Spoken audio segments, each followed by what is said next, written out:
சிவகங்கை மாவட்டத்தில் 2 அரசு பேருந்துகள் நேருக்கு நேர் மோதிக்கொண்ட விபத்தில் உயிரிழந்த ஓட்டுநர் உடலுக்கு அஞ்சலி செலுத்திய பிறகு 3 லட்சம் ரூபாய்க்கான காசோலையை அமைச்சர் பெரிய கருப்பன் வழங்கினார்.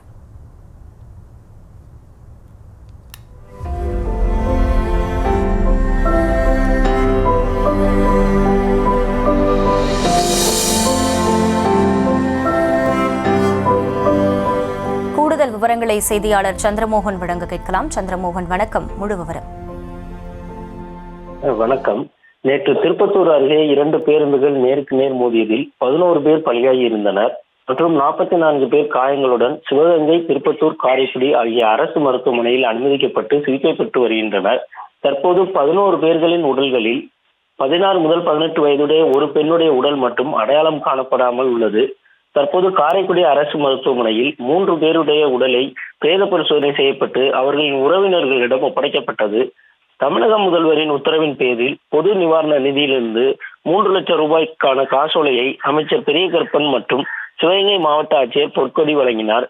சிகிச்சை பெற்று வருபவர்களுக்கு உரிய சிகிச்சை வழங்கப்பட்டு வருவதாக அமைச்சர் தெரிவித்துள்ளார்.